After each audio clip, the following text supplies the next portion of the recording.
Okay, इस question में हम जो बात करेंगे वो हम बात करने वाले हैं कि भी जो लिक्विड ए है और दूसरा है लिक्विड बी। ठीक, तो सिंपली हमको लिक्विड ए मिल गया और ये मिल गया लिक्विड बी।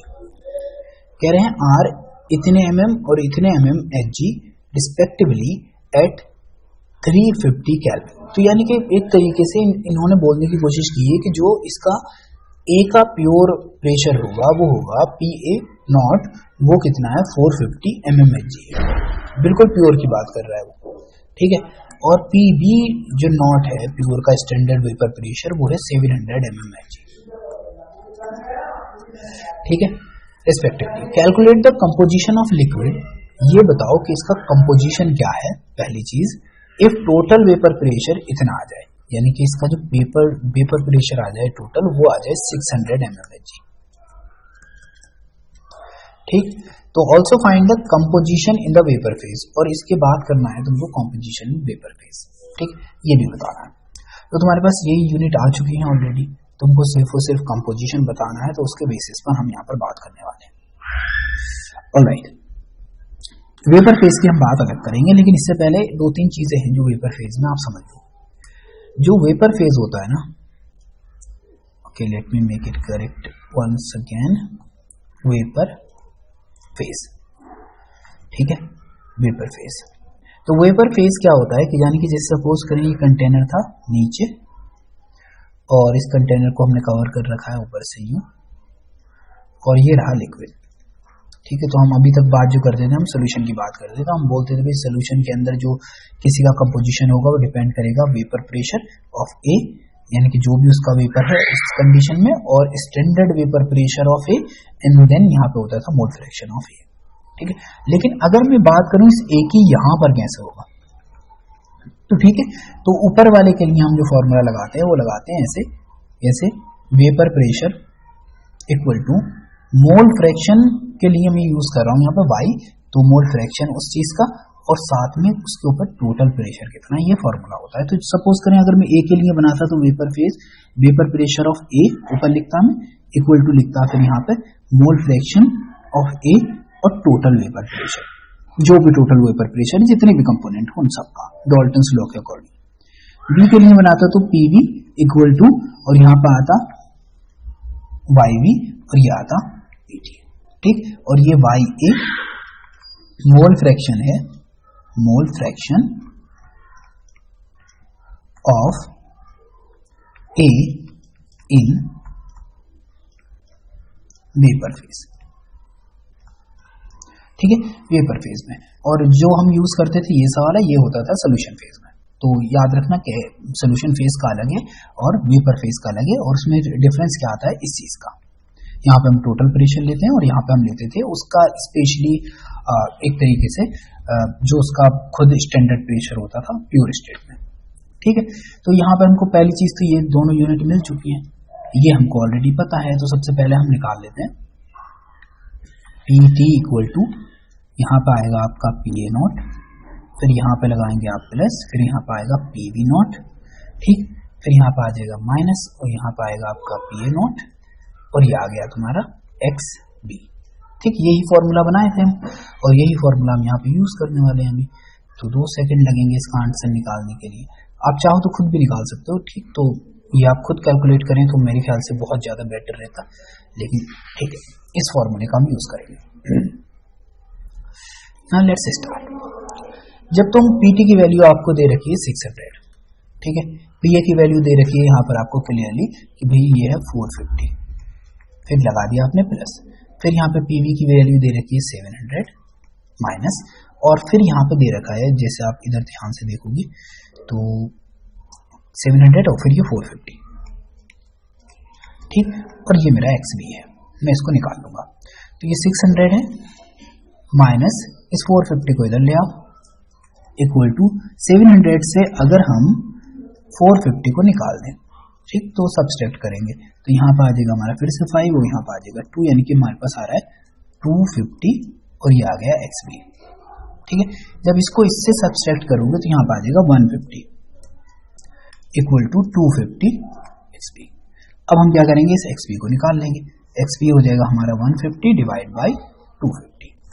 तो सबसे पहले तो 50 से डिवाइड करो, 3 टाइम जाएगा, ये 5 टाइम जाएगा, यानी कि हमारे पास आ गया क्लियरली 3/5। ऑलराइट, अब क्या करेंगे, हमको एक फॉर्मूला याद होगा, अभी हमने बात की थी, X A plus X B equal to 1। तो मुझको ये तो मिल चुका है, तो मुझको निकालना क्या है, एक्स ए निकालना, तो एक्स ए इक्वल टू हो जाएगा मेरा 1 माइनस 3/5। ठीक है, इस वैल्यू को रखूंगा मैं, तो ये हो जाएगा 5 माइनस 3/5 और ये आ जाएगा मेरा 2/5।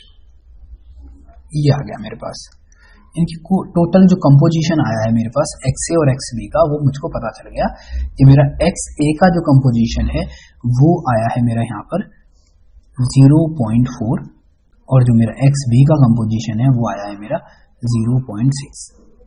ठीक है, इसको डिवाइड करोगे तो इस तरीके से तुमको वैल्यू मिल जाएगी। ऑलराइट, अब इतना निकालने के बाद हमको क्या करना है, हमको पता करना है कि भाई इसका कंपोजिशन बताओ आप वेपर फेज में भी। ठीक है, वेपर फेज में बात कर लेते हैं। तो वेपर फेज में अगर हम बात करेंगे तो लेट्स से ओके, सबसे पहले फॉर्मूला होता था मेरा P A equal to P A naught, और यहां पे लिख दूंगा मैं ये एक्स है, ये मुझको पता है, ये मैंने अभी कैलकुलेट किया है, मुझको ये पता करना है। ठीक है, तो ये मुझको पता करना है, जिससे क्योंकि मेरे पास अभी प्योर की अमाउंट दे रखी है, तो सबसे पहले मुझको ये पता होगा तभी तो मैं इस फॉर्मूले में वैल्यू रख पाऊंगा। तो सबसे पहले मैं इसको पता करता हूँ पी ए के लिए। तो यहाँ पे पी ए नॉट की वैल्यू दे रखी थी मेरे को 450, तो ये हो गया मेरे पास 450 इंटू, और पी ए की वैल्यू निकाली है मैंने 2/5। ठीक है, इस 5 से इसको मल्टीप्लाई करा दो तो तुम्हारे पास आ जाएगा कितना, 9 टाइम जा रहा है और 0, तो 90 हो गया, और हम 2 से कराएंगे तो हमारे पास आ जाएगा ये क्लियरली कि यहाँ पर मेरे को मिल जाएगा आंसर 180 mmHg। पहली चीज तो ये आ गई। अब निकालते हैं हम पीवी के लिए, तो पीवी के लिए फॉर्मूला होगा मेरा पीवी इक्वल टू, यहाँ पे लगाएंगे पीवी नॉट और यहाँ पे आ जाएगा मेरा एक्सवी। ठीक है, इसको रखते हैं हम, पीवी नॉट कितना दिया था मेरे को 700 दिया था। ठीक, और पीवी कितना दे रखा है, हमको दे रखा है 3/5। ठीक है, तो पहले 7 को डिवाइड करो, तो इसको 1 टाइम भेजेंगे, फिर ये 20 हो जाएगा, तो ये हो जाएगा मेरा 4 टाइम और 0, तो यहाँ पे आ गया 140, वो भी 3 टाइम, तो 0 और 4 को 3 से करेंगे तो 2 टाइम। ठीक है, फिर उसके बाद 3 और 1 4, यानी कि ये आ गया मेरे पास पीवी 420 mmHg। ठीक है, इस तरीके से हमारे पास ये वैल्यूज आ गई। अब हमको इस वाले फॉर्मूले में इसकी वैल्यू रखनी है, तभी हमको आंसर निकालना है। तो पहली वैल्यू मेरे पास 180 है और दूसरी वैल्यू मेरे पास 420 है, और टोटल प्रेशर मेरे को 6000 दे रखा है। ठीक है, तो यहां पर हम रख लेते हैं, पी ए था मेरा 180 mmHg, पी बी है मेरे पास 420 mmHg, और पी टी मेरे को दे रखा है यहाँ पे इन्होंने 600 mmHg। ठीक, अब दोनों फॉर्मूले लगाओ। लेट्स से हम बात कर रहे हैं अभी फॉर ए कंपोनेंट। ठीक है, और वेपर फेस में बात चल रही है, तो फॉर्मूला क्या होगा मेरा, पी ए इक्वल टू, यहाँ पर आएगा वाई ए, और ये आ जाएगा मोल फ्रैक्शन की बात कर रहे थे ना, पी टी। वाई ए निकालना है मुझको, तो मैं क्या करूंगा, पी ए को डिवाइड कर दूंगा मैं पी टी से। अब पी ए मेरे को दे रखा था 180 और वाई दे रखा है मेरे को 600, तो 1 0 से 1 0 कट गया। अब बचा क्या, ऊपर बचा है 18 और नीचे बचा है 60। ठीक है, तो क्या करेंगे यहाँ पर, हम यहाँ पर देखते हैं कि भाई हमारे पास आ गया 60। ठीक है, 3 से काट दो सबसे पहले तो ये 6 टाइम जा रहा है, और इसको काट रहे हो तो ये जा रहा है तुम्हारा 20 टाइम, फिर काट देते हैं एक बार। ठीक है, तो ये जा रहा है हमारा 10 टाइम 2 से, और ये जा रहा है 3 टाइम, यानी कि आंसर आ गया हमारा 0.3। अब निकालते हैं हम 4 बी कंपोनेंट। तो बी कंपोनेंट के लिए क्या होगा, P V equal to Y B, और ये आ जाएगा पी टी। तो वही वाई बी इक्वल टू आ जाएगा हमारे किसके, वैसे तुम इस फॉर्मूले के थ्रू भी निकाल सकते थे कि Y A plus Y B equal to 1, तो जो तुम्हारा वाई बी आता वो आता 0.7। ठीक है, क्योंकि 0.3 तो यही दे रखा है। चलो फिर भी इस फॉर्मूले में हम वैल्यू रख के देखते हैं, P V equal to P T. ऊपर वैल्यू क्या है हमारी, ऊपर वैल्यू दे रखी थी हमारे पास 420 और नीचे दे रखा है 600। दोनों को काट देते हैं, ठीक है।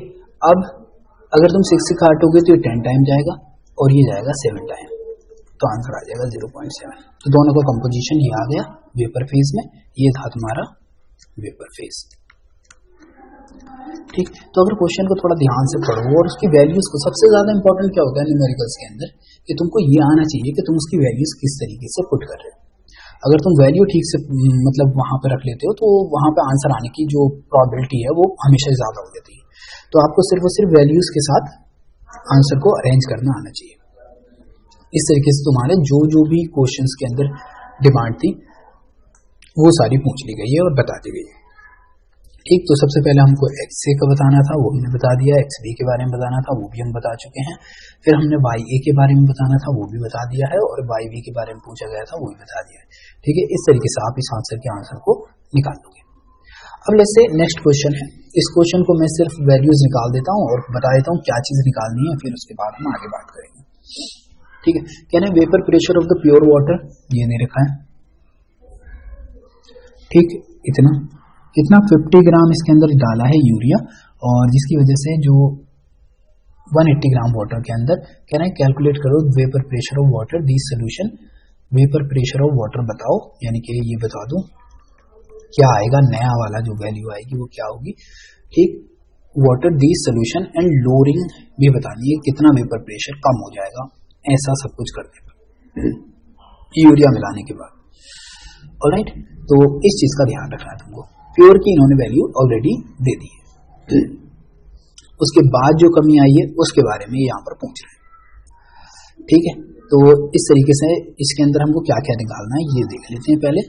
तो देखो प्योर का मतलब होता है ये, अब वाटर की बात चलेगी तो ऑफकोर्स वाटर आ गया ये, तो हम ए मान लेते हैं इसको, और ये दे रखा है हमारा 23.8 mmHg, ठीक है। फिर उन्होंने बोला कि 50 ग्राम डाला है हमने यूरिया, तो यानी कि W जो आ जाएगा मेरे पास, W ऑफ यूरिया आ जाएगा, वो आ जाएगा 50 ग्राम, ठीक। अब यूरिया का निकालते हैं मोलर मास, तो मोलर मास ऑफ यूरिया निकालोगे ना, तो देखो ये है ये NH2 CO और NH2, तो N का होता है 14, H का हो जाएगा 2, 12 हो जाएगा कार्बन का, ऑक्सीजन का होगा 16, और ऐसे ही फिर ये भी NH2 ही है तो ये भी हो जाएगा 16, ठीक। 48 + 12 यानी कि 60, टोटल आ जाएगा 60। ये आ गया ग्राम पर मोल, ये आ गया मोलर मास 60 ग्राम पर मोल, ठीक है। अब निकालते हैं वाटर के बारे में। उन्होंने वाटर का बोला है कि भाई वाटर जो है ना, वाटर का मोलर मास वो दे रखा है उन्होंने 850 ग्राम। मोलर मास हमको वाटर का पता है, वो होता है हमारा जनरली यहाँ पर 18 ग्राम पर मोल, ठीक। अब जैसे सपोज करो, इस कॉन्सेप्ट को मैं पढ़ाने वाला था पहले, लेकिन चलो फिर भी समझ लेते हैं। जो ये है ये सॉलिड है और ये नॉन वोलेटाइल है, यानी कि एक तरीके से लिक्विड है ये। तो इसका जो पीटी होगा टोटल, जो टोटल प्रेशर होगा वो डिपेंड ही इस आइडिया पे करेगा कि सिर्फ और सिर्फ वाटर के ऊपर, यानी कि सिर्फ और सिर्फ वाटर के ऊपर ही डिपेंड करेगा, इस तरीके से, ठीक है। तो जो नया प्रेशर आ रहा है उसके ऊपर क्या इफेक्ट पड़ेगा उस चीज को हम देख लेते हैं। तो सबसे पहले हम निकालते हैं एक्सबी, यानी कि एक्सबी निकालने की जरूरत नहीं है, एक्सए निकालते हैं। उसमें क्या करेंगे, हम ऊपर लिखेंगे number of moles of water और नीचे लिखेंगे number of moles of, let's say यहाँ पर आ जाएगा ये number of moles of like water and then urea, ठीक है। वाटर की जगह मैं ए ले रहा हूँ, जैसे हमने यहाँ पे ए लिया, ठीक है। तो पहले मैं नंबर ऑफ मोल्स निकालता हूँ यूरिया के, तो number of moles of urea निकालते हैं हम। ऊपर रखेंगे गिवन मास, नीचे रख देंगे इस तरीके से, 0 से 0 कट गया तो ये आ गया 5/6। अगर हम वाटर की बात करें तो इसके नंबर ऑफ मोल्स आएंगे कुछ ऐसे कि ऊपर रखेंगे हम मास 850 और नीचे रख देंगे 80, ठीक, जो इसका गिवन मास है, ठीक है। 18 पंजे होता है 90, यानी कि ये 85 आ रहा है, तो इसके लिए कैलकुलेटर यूज करना पड़ ही जाएगा, सबसे बड़ी प्रॉब्लम यही है, ठीक है। करते हैं कैलकुलेटर यूज। तो यहाँ पे जब हम जाएंगे इस वैल्यू के साथ, तो यहाँ पे दे रखा है हमारे पास कितना 850 डिवाइड बाई हमारे आ रहा है क्लियरली 18 से 47.22, तो ये आ जाएगा 47.22। यहाँ पे इसको भी कर लेता हूं मैं, 5 डिवाइड बाई 6, ये आ जाएगा मेरा 0.83। ठीक है, हाँ बिल्कुल, और ये हो गया नंबर ऑफ मोल्स ऑफ इसके। अब इन दोनों के बीच में वैसे कंपेयर भी करें तो वैल्यू बहुत छोटी सी रह जाती है, लेकिन फिर भी हम देखते हैं। पूरे मोल निकाल लेता हूँ मैं, तो दोनों को अगर मैं ऐड करूंगा तो मैं मान के चलूंगा कि 48 है। ठीक है, इससे ज्यादा मैं समझने वाला भी नहीं है।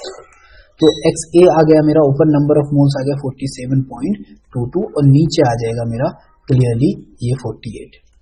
ठीक, अब वो 47 जो था मेरा 47.22 को मैं डिवाइड कर देता हूँ 48 से, तो मेरे पास आंसर आ रहा है यहाँ पे, ऑफ कोर्स ये आना चाहिए था 98, ये आ गया XA। ठीक, अब हम इस फॉर्मूले में रखते हैं, ये जो फॉर्मूले में ये जो वैल्यू आ रही है ये इक्वल टू है किसके, PA के। तो याद रखना है इस चीज को, हम यहीं पे इसको प्रेशर मान के चल रहे हैं, PA equal to PA naught और यहाँ पे XA क्लियरली। ठीक है, तो यहाँ पे वैल्यू कितनी आई थी, यहाँ पे थी 28.3 इंटू 23.8 और XA आया है हमारा 0.98। ऑलराइट, तो इसको मल्टीप्लाई करा देते हैं क्योंकि हमको तो वैल्यू चाहिए है सिर्फ।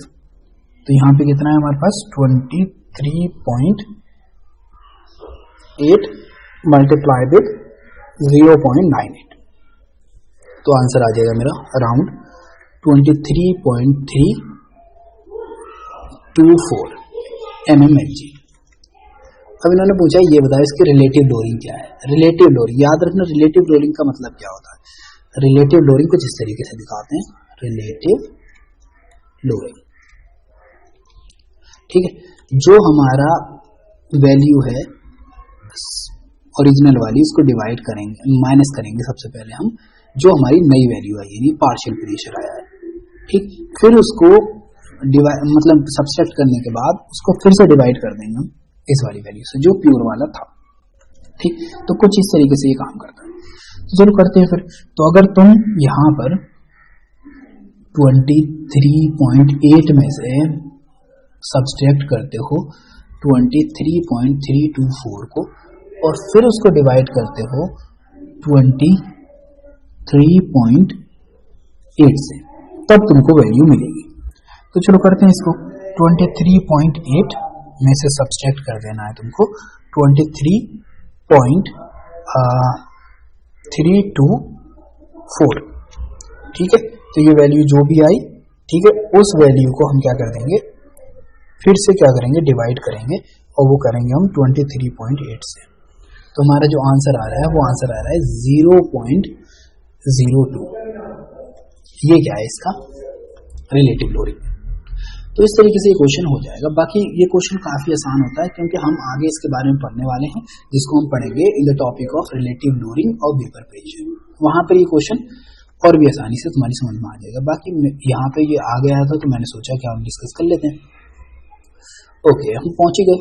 ठीक है, तो इससे पहले मैं एक टॉपिक को और क्लियर कर देता हूँ, काफी इंपॉर्टेंट टॉपिक है वो, तो हम उसको क्लियर करने की कोशिश करेंगे। जैसे अभी तक जो हम बात कर रहे थे, तो सबसे पहले हमने बात की थी हेनरीज लॉ की। ठीक है, तो हेनरीज लॉ की बात करने के बाद फिर हम मूव करा हमने उसके बाद रॉल्स लॉ पर। तो हमारा पहला ये पॉइंट क्लियर हुआ था, फिर हम रॉल्स लॉ में आए। रॉल्स लॉ में हमने बात की थी यहाँ पे होता है गैस इन लिक्विड, और यहाँ पे जो होता है यहाँ पे होता है लिक्विड इन लिक्विड। पहला पॉइंट ये हो गया, दोनों वोलेटाइल होते हैं। अब वैसे अगर क्या हो कि एक नॉन वोलेटाइल हो, या फिर मैं ऐसा बोल दूं कि भाई सॉलिड और नॉन वोलेटाइल इन लिक्विड, ऐसा सोल्यूशन आ जाए, तब क्या बात करेंगे। ठीक है, तो इसके बारे में हम डिस्कस कर लेते हैं। तो इस कंडीशन में जब ये सी वाली जो कंडीशन आती है, तो इसमें रॉल्स लॉ का होता क्या है। ये सपोज करो ये कोई सोल्यूशन है,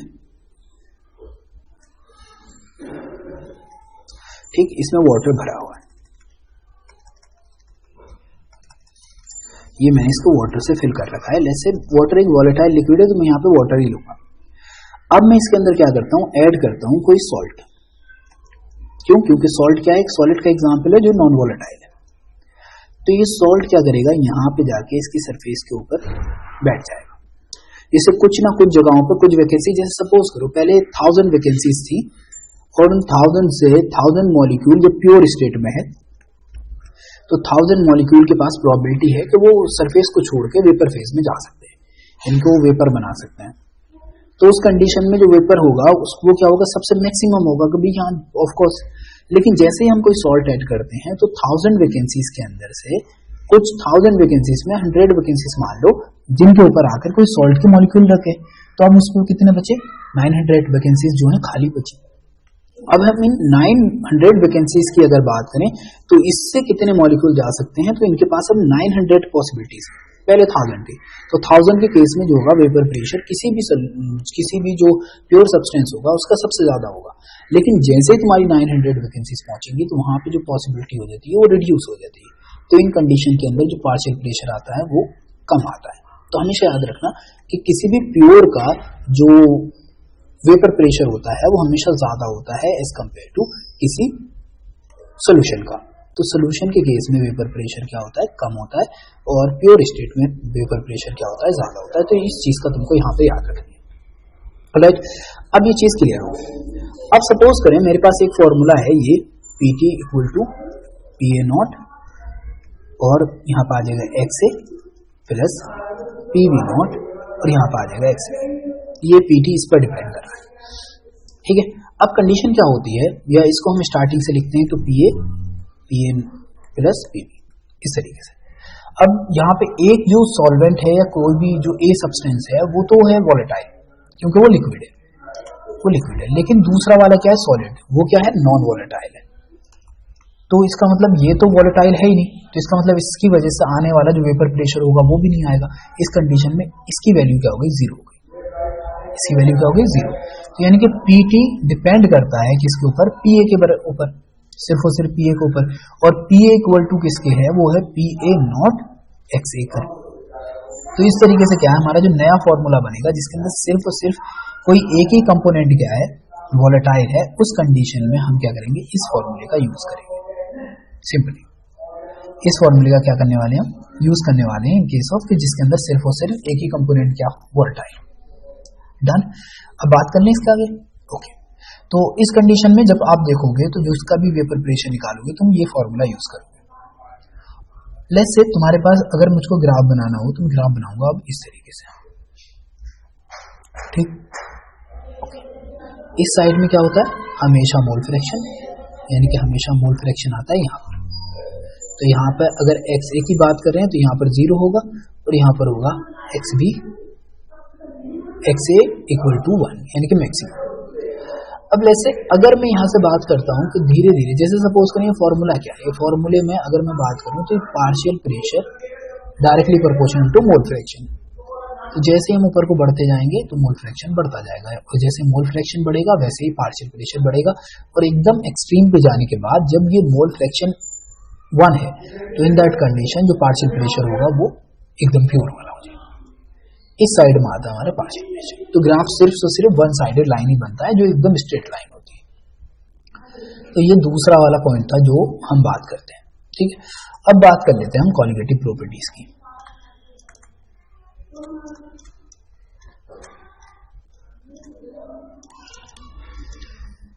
यही सबसे ज्यादा फेवरेट क्वेश्चन है और यहीं से नॉर्मली सबसे ज्यादा क्वेश्चन पूछे जाते हैं सिलेबस के अंदर, ठीक। क्वालिटेटिव प्रॉपर्टीज, तो कोई भी एग्जाम है वहां पे जो मोस्टली क्वेश्चन तुमको देखने को मिलेंगे ना, तो वो जनरली क्या होगा, क्वालिटेटिव प्रॉपर्टी की बात करेंगे, और क्वालिटेटिव प्रॉपर्टीज किस तरीके से वेरी करती हैं या किस चीज पर डिपेंड करती हैं, उन चीजों के बारे में नॉर्मली बात होगी, ठीक। तो हम यहाँ पे इसी चीज को यहाँ पे डिस्कस करने वाले हैं, और उसके बाद हम लास्ट वाली चीज डिस्कस करेंगे जिसको बोलते हैं वांट हैव फैक्टर, और हमारा ये चैप्टर कंप्लीट हो जाएगा आज ही आज में। तो let's say start from 1। Colligative, colligative का मतलब क्या होता है, सबसे पहले तो समझने वाली बात है ये। कॉलिगेटिव का मतलब होता है कि those properties depends on number of solute particle. Properties depends on number of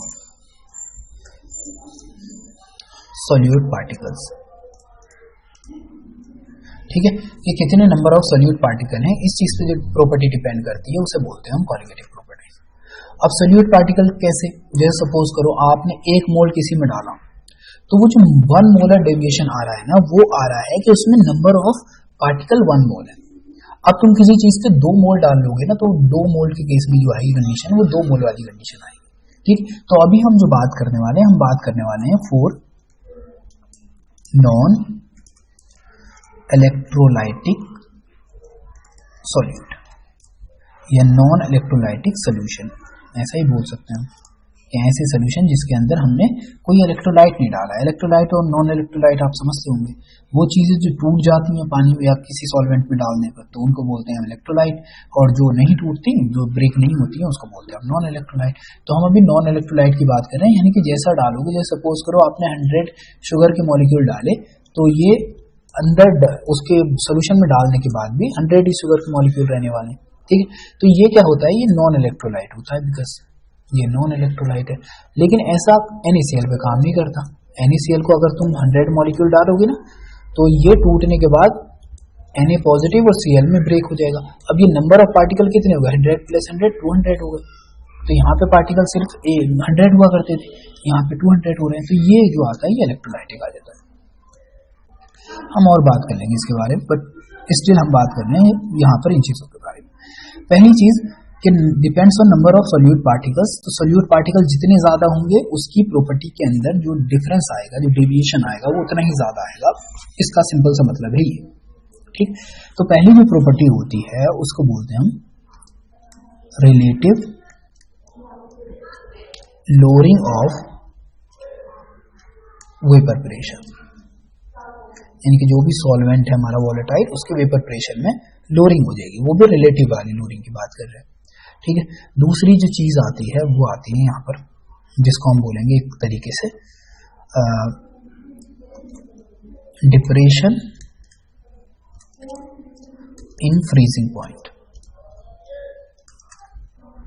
यानी कि किसी के फ्रीजिंग पॉइंट में कमी हो जाना सोल्यूशन की। ठीक, फिर आता है एलिवेशन इन बॉइलिंग पॉइंट। ठीक, और सबसे ज्यादा इंपॉर्टेंट है ऑस्मोटिक प्रेशर। ठीक है, इन चीजों के बारे में हम अभी बात करने वाले हैं, काफी इंपॉर्टेंट टॉपिक है सबके सब। ठीक, तो इस वजह से please keep your I open, क्योंकि ये काफी ज्यादा आपको रिलेवेंसी दिखाएंगे। इन्होंने पहले टॉपिक दे रखा है यहाँ पर, and that topic is elevation in boiling point. यहीं से शुरू कर देते हैं, एलिवेशन इन बॉइलिंग पॉइंट किस तरीके से काम करता है और ये होता क्या। लेट्स से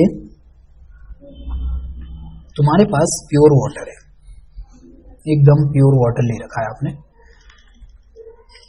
ओके, अगर आप इसको बॉइल करते हो तो हम जानते हैं प्योर वाटर का अगर 1 atm पे प्रेशर वो देखेंगे हम बॉइलिंग पॉइंट, तो वो आ जाएगा हमारा 100 डिग्री सेंटीग्रेड। ये हम नॉर्मली मान के चलते हैं। ठीक है, लेकिन अगर मैं इसके अंदर कुछ ऐड कर दूं, यानी कि सॉल्ट वगैरह ऐड करूं, तो ये मैंने सॉल्ट ऐड कर दिया। तो अब मैं अगर इसको बॉइल करता हूं तो क्या बताएं आप, इसका बॉइलिंग पॉइंट बढ़ना चाहिए घटना चाहिए। ठीक, तो सिंपल सी बात है, इसका बॉइलिंग पॉइंट क्या हो जाएगा, मोर देन हो जाएगा 100 डिग्री सेंटीग्रेड। ठीक, क्योंकि अभी तक जो एनर्जी दे रहे थे हम सिर्फ वाटर मॉलिक्यूल को दे रहे थे। ठीक, लेकिन अब हमको जो एनर्जी देनी पड़ रही है वो एनर्जी देनी पड़ रही है जो ऊपर से या उस सॉल्यूशन के अंदर सॉल्यूट पार्टिकल्स हैं। ठीक है, तो उन सॉल्यूट पार्टिकल को भी हम एनर्जी देंगे, तो कुछ एनर्जी और ज्यादा उसमें क्या होगी, यूज होगी उनकी बॉन्डिंग को ब्रेक करने के लिए। ठीक है, तो दैट्स वाई यहाँ पर क्या होता है, बॉइलिंग पॉइंट बढ़ जाता है। तो जो डिफरेंस निकालते हैं वो डेल्टा टी जो होता है वो डिफरेंस इक्वल टू होता है किसके, जो हमारा पहले था। ठीक, उसको सब्सट्रैक्ट कर देंगे हम जो हमारा अब आया है। तो ये जो नया वाला आया है उसको दिखाते हैं यूं टीबी, यहाँ पे हम टीबी दिखाते हैं वैसे, और इसको दिखाते हैं टीबी नॉट, क्योंकि हम स्टैंडर्ड स्टेट दिखाते हैं प्योर के लिए। तो इस वाले टीबी से हम इस वाले को सब्सट्रैक्ट करेंगे तो हमको क्या मिल जाएगा, यहाँ पे फॉर्मूला मिलना चाहिए। ठीक है, तो इस तरीके से हम क्या करते हैं, हमको ये पहला फॉर्मूला मिल गया ऐसे ही। अब इसका इस्तेमाल करना है, ये जरूरी है। चलो फिर इसको इस्तेमाल भी करते हैं। जैसे जब तुमने ये फॉर्मूला बना दिया, ये तुमको डिफरेंस बता रहा है। लेकिन साथ में ये एक चीज और बताता है कि देखो भाई जो तुम्हारा डेल्टा टीबी है ये डिपेंड करता है, ये डायरेक्टली डिपेंड करता है किस पर, मोलैलिटी ऑफ द सॉल्यूशन पर, यानी कि उस चीज की मोलैलिटी क्या है इस चीज पर डिपेंड करेगा। ये मोलैलिटी है स्मॉल वाला है। अब मोलैलिटी का फॉर्मूला क्या होता है, मोलैलिटी का फॉर्मूला होता है मोलैलिटी इक्वल टू होती है given mass of solute, molar mass of solute into, अगर हम 1000 के टर्म में लेंगे 1000 ऊपर आ जाएगा और नीचे आ जाएगा मेरे पास मास, और वो भी मास किसका होगा, ऑफ कोर्स सॉल्वेंट का। ठीक है, तो ये हमारे पास फॉर्मूला हो गया। अब इस फॉर्मूले को हम जहां पे भी रखेंगे वो हम अभी देखते हैं। ठीक है, ओके, ये हमारे पास फॉर्मूला। ठीक, तो अब हम क्या करते हैं, यहाँ पे वैल्यू रखते हैं। Let's start. तो ये जो डेल्टा टीबी था ये प्रोपोर्शनल हुआ एम के। अब मैं अगर प्रोपोर्शनलिटी का निशान हटाऊं तो यहाँ पे मैं डेल्टा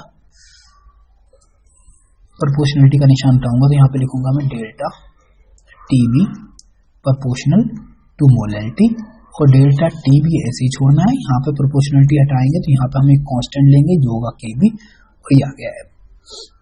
अब इस एम की जगह अगर हम वैल्यू रख दें, कौन सी वाली वैल्यू रख दें, एसी वाली वैल्यू, तो ये आएगा डब्ल्यू बी, यहाँ पर आ जाएगा 1000, नीचे हम वैल्यू रखेंगे तो यहाँ पर आएगा एम बी। ठीक, और ये आ जाएगा तुम्हारा डब्ल्यू, वो भी ग्राम है।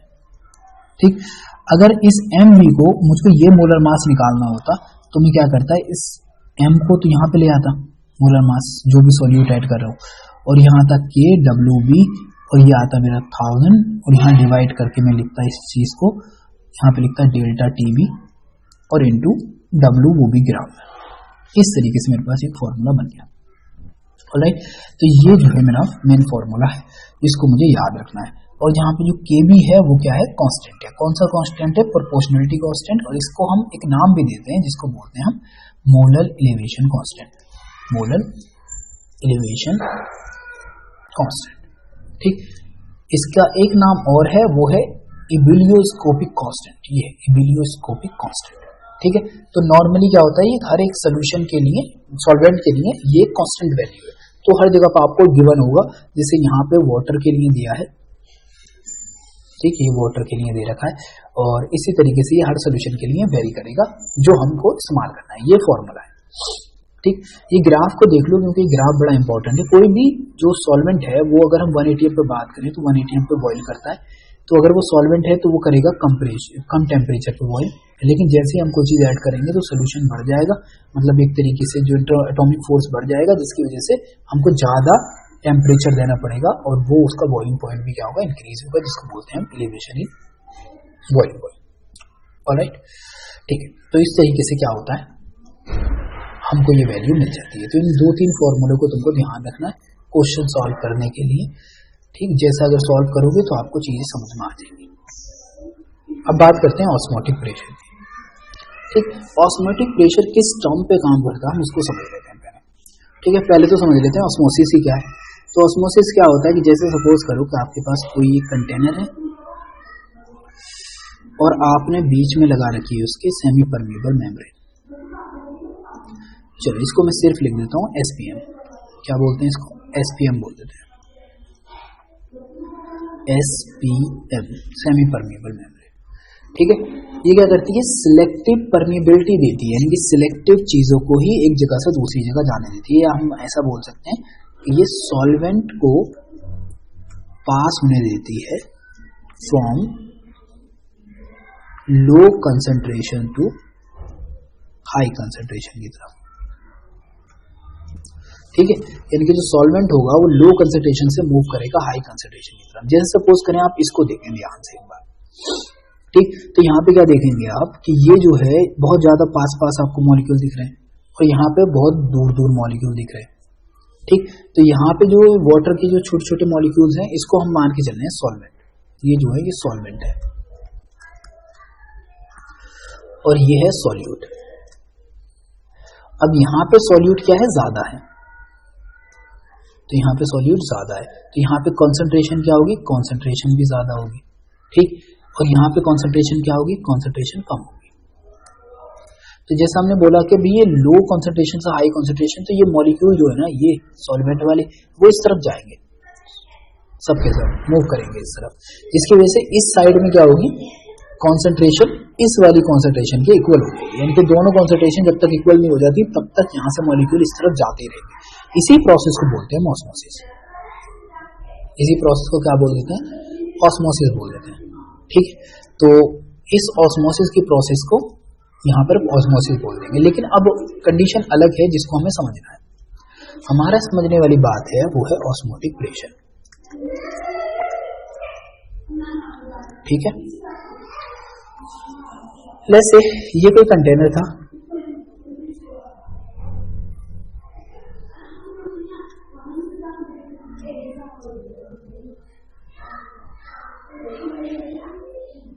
ये कोई कंटेनर है, ठीक है, इसमें ये सेमी परमेबल मेम्ब्रेन लगी है SPM, यहां पे लगा है एक पिस्टन, तो इसको याद रखना ये है एक पिस्टन। ठीक है, तो अगर क्या हो, लेट्स से मैं इसको और क्लियर कर देता हूं, तो यहां पे एक पिस्टन और लगा लेते हैं हम। ठीक, अभी दोनों का प्रेशर हमने मान लिया कि दोनों का प्रेशर क्या है 180 है। ठीक, इधर जो है कॉन्सेंट्रेशन हाई है और इधर जो है कॉन्सेंट्रेशन लो। राइट, तो यहां पे क्या होगा, जो मॉलिक्यूल लो कॉन्सेंट्रेशन से किधर जाएंगे, हाई कॉन्सेंट्रेशन की तरफ, सॉल्वेंट के। लेकिन मैं यहां पर एक प्रेशर अप्लाई करूं, यानी कि अभी तो यहां पे भी प्रेशर जो है लेट्स से यहां पर भी P है और यहां पर भी P है, तो मैं कितना प्रेशर यहां पर अप्लाई करूं कि ये फ्लो जो है ना, ये फ्लो जो हो रहा है ये रुक जाए, स्टॉप हो जाए। तो जितना मैं प्रेशर अप्लाई करूंगा इसकी तरफ, उसको दिखाते हैं हम किससे, पाई से। किससे दिखाए थे, पाई से, और ये जो पाई है यही है ऑस्मोटिक प्रेशर। ठीक है, तो अमाउंट ऑफ प्रेशर किससे अच्छा लगेगा, the pressure applied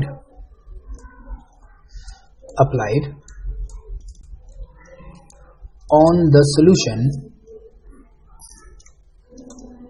to stop the osmosis is called osmotic pressure। ठीक है, तो कितना प्रेशर हम अप्लाई करें जिससे क्या हो जाए, ऑस्मोसिस रुक जाए, उसे क्या बोलते हैं, ऑस्मोटिक प्रेशर बोल देते हैं। ये सिंपल सी डेफिनेशन है। हम कितना यहाँ पर अप्लाई कर दें जो इस P से थोड़ा सा भी ज्यादा हो जाए, जिसकी वजह से क्या हो जाए, ऑस्मोसिस रुक जाए। अब ये पाई जो होता है ना, मतलब पाई जो हम जिसको बात बोल रहे हैं, हम अब इसको बोल रहे हैं ऑस्मोटिक प्रेशर। ठीक है, ये इक्वल टू होता है किसके, CRT के। R तुम जानते हो यूनिवर्सल कांस्टेंट है, गैस कांस्टेंट है, और T जो है यहाँ पे टेम्परेचर रहेगा,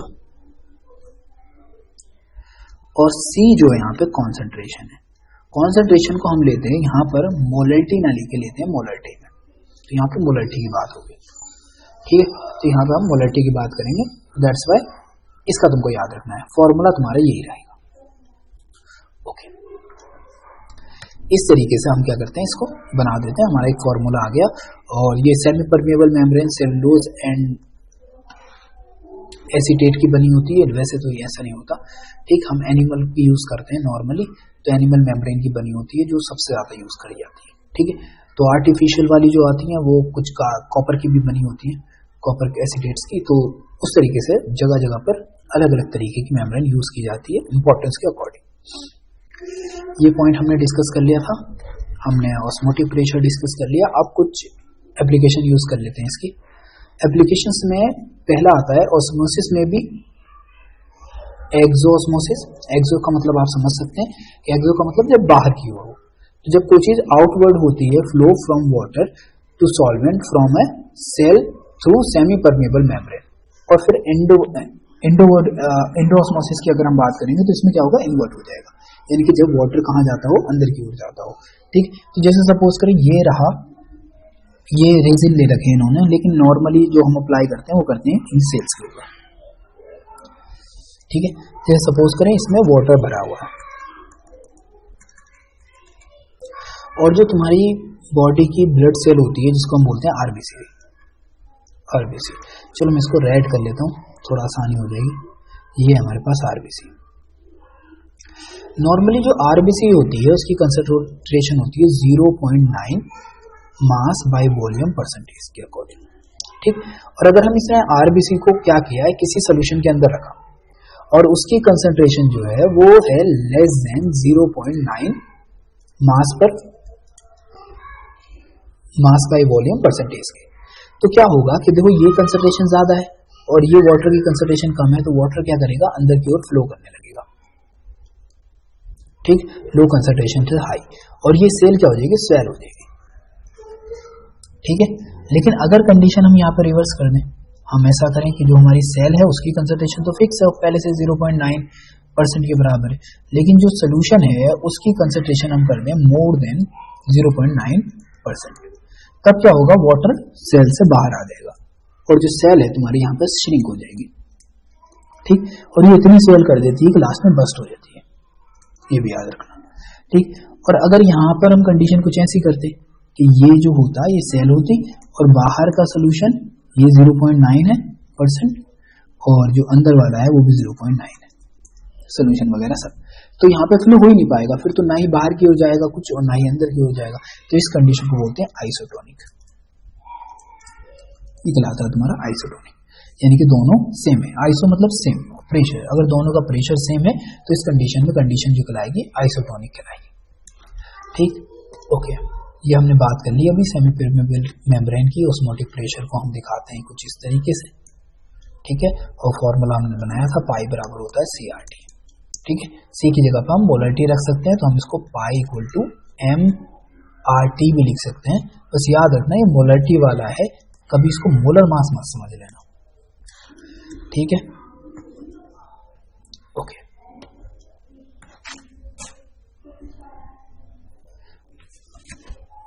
अब हम आ गए इस जगह पर, ठीक है। जो हमने अभी बात की ना हाइपरटोनिक, हाइपोटोनिक, तो ये हाइपरटोनिक कौन सी कंडीशन थी, तो हमने अभी बात की थी कि हाइपोटोनिक में क्या होता है कि जो प्रेशर होता है osmotic pressure is lower than the solution which is separated by the semi permeable membrane यानी कि SPM, ठीक। तो यहाँ पे ये कंडीशन आ रही है, तो यहाँ पे क्या है, लोअर है किसका, वो भी जो तुमने सोल्यूशन लिया है, ठीक। तो इसको आप कुछ इस तरीके से समझ सकते हो, ये दिखाया कि अगर आपका हाइपरटोनिक होगा तो वाटर जाएगा बाहर की ओर और जो सेल्स हैं वो क्या कर जाएंगी, श्रिंक कर जाएंगी। लेकिन जब आइसोटोनिक होगा तो सेल्स एज इट इज बनी रहेंगी, जब हाइपरटोनिक होगा तो यहाँ पे सेल्स क्या करती हैं, फूल जाती है, ठीक है, और फिर बाद में बस्ट भी हो जाती है, इस तरीके से। ऑलराइट, तो तुमको याद रखना है ये कंडीशन के बारे में। तो हाइपो में मतलब एक तरीके से फूलने वाली है, हाइपर होने वाली है, और हाइपर जो हाइपो के अंदर और हाइपरटोनिक के अंदर छोटी होने वाली है, ठीक। ओके, अब एक दूसरी चीज हम डिस्कस कर लेते हैं अभी के लिए, दैट इज कि हमने अभी कितने फैक्टर की बात करी, फिर अब बात कर लेते हैं relative lowering of vapour pressure, इसको समझ लेते हैं, ठीक। कंडीशन क्या है, वही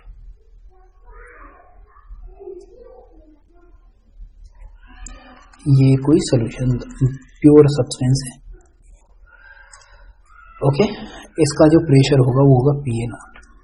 अब मैंने इसके अंदर ऐड किया कुछ,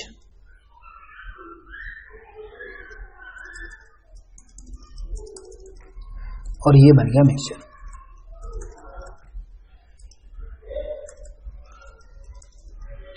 तो अब जो मिक्सचर बनाया उसका वेपर प्रेशर क्या आएगा, अलग आएगा, ठीक है।